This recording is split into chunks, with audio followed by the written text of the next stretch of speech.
First government job. So I came to the federal government in 2008. Was hired in as the Chief Technology Officer for the U.S. Treasury Department. Served in that capacity for a little over 3 years. Was brought in for a couple of reasons. One was to help the Treasury enterprise take better advantage of emerging technologies. Treasury overall spends quite a bit of money on IT. Within the civilian space, we're one of the top spenders, a little over $3 billion annually. And then the other reason was I got there literally a month before the financial crisis. And so most of my time in those 3 years was spent helping to build a number of new organizations in response to the Reg Reform Act. So the Consumer Finance Protection Bureau, the Office of Financial Stability, and the Office of Financial Research. My entire career has been spent in information technology. My education is actually aerospace engineering. And I worked on Wall Street for the bulk of my career, almost 25 years. And in the span of that career on Wall Street, I had this very conscious mindset of seek things that I know nothing about. And so I forget who the person is that kind of advises that you should feel comfortable in spaces where you don't know what you don't know. So for me, I've definitely internalized that. And as I progressed throughout my career, I tried to seek things that were of interest to me, but didn't try to get scared off because, wow, I don't know anything about that.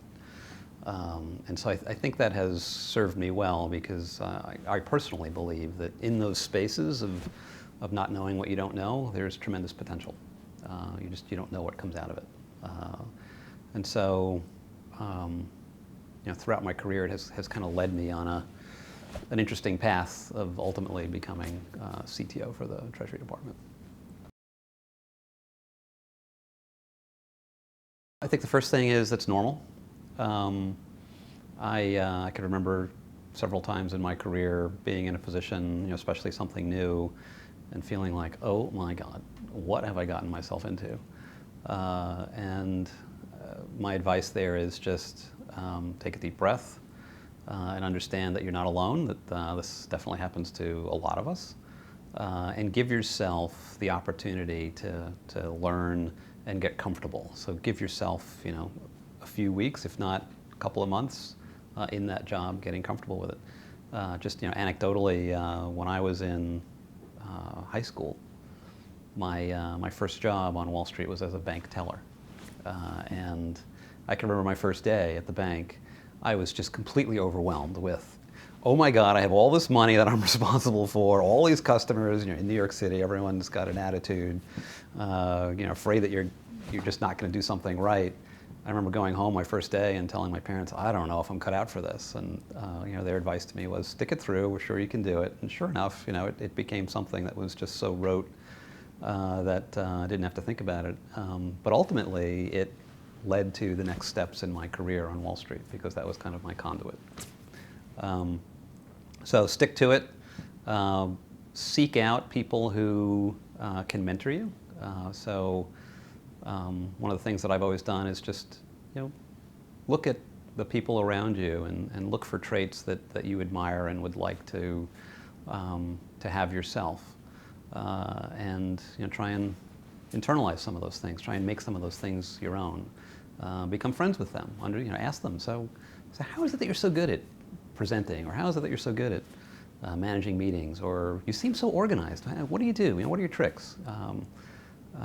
That goes a long way. People are generally want to help others, and so build that network and seek out others to mentor you. And similarly, as you progress, become a mentor for somebody else, because that also is a growth opportunity for yourself.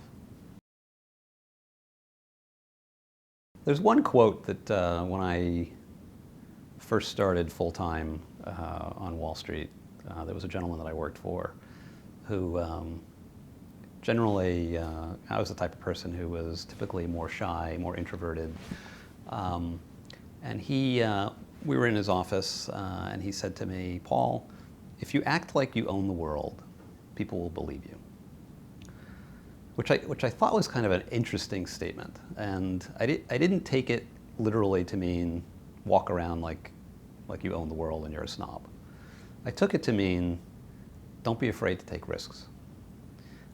If you want to succeed, if you want to achieve things, people will support you generally. People will want to see you succeed. They will want to help you. And so don't be afraid to grasp and take hold of new opportunities.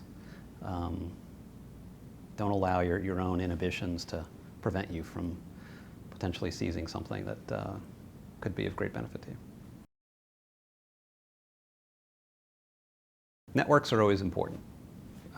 So whatever your domain of expertise, or wherever it is you would like to be, maybe you're an expert in something today, but you really want to be something else tomorrow, seek out the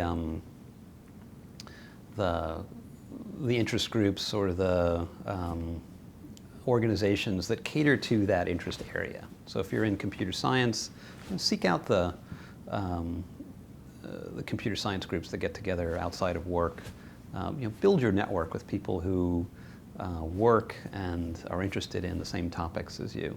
I have an older daughter who's recently graduated college, and I think some of the best advice that I gave her while she was in college was, you're in a university that has some very talented people who have chosen to teach, but they themselves have their own careers. Get to know them. Befriend them. Understand what, how they progressed to where they are, because ultimately you don't know where your next job's going to come from. And it's going to come from, more than likely, your connections, your network, and very often it's going to be something you just completely didn't expect. And that's now happened to her a couple of times in the 2 years she's been out of school. She's gotten phone calls from teachers who really liked her and said, I know of an opportunity that you might be perfect for. And they led to jobs for her. So seeking out and building your network, I think, is extremely important. I think the other thing is, as much as possible, get in touch with what motivates you, what drives you, what are you passionate about. I think none of us want to be in jobs that we're not passionate about. And so find those passions, find those interests, and engage them. Do things that, whether it be in work or outside, to help further that passion. And as much as possible, try and leverage those things at work, because that's where your successes will come from things that you're passionate about. Having spent so many years in the private sector and a handful of years in the government sector, it's been, both offer pros and cons. Working in the government sector, it's been a very fun run, if you will. I was fortunate to get here at a time in Treasury where there was a major crisis that the country was facing. And throughout that crisis, I had the opportunity to build 3 new organizations, or help build 3 new organizations. And to really see how government operates, beyond what you see on TV. It's very different. And what was striking for me was the caliber of the people that you meet in the federal government. There are very talented people, very passionate people, all of whom are motivated by the sense of mission, which you don't necessarily get in the private sector. You do in some instances, but not always. But the thing that really motivates people here in the federal sector is that sense of, I'm doing something good for the country, which I think is a good self-motivator for someone who's starting their career, to kind of see that it's not just profit motive, right? It's what's the value you're adding to an organization, whether it be federal or otherwise, and how are you adding to that, the delivery of that mission. I think the other thing about the federal sector is depending on where you work, there are problem domains that you just won't find anywhere else, right? So whether it's you're working in the Department of Energy, whether it's you're working for NOAA, whether you're working for NASA, Treasury, the things that those entities provide for this country, no one else does. The size of the problems are huge, or you know, the things that they're trying to tackle. So whether it be the computational problems that somebody like NOAA or Department of Energy are tackling, those are fascinating problems that you just might not find them elsewhere. So I think the coupling of the sense of mission, quality people, and unique types of jobs, I think are all just really exciting and a good place to build your career.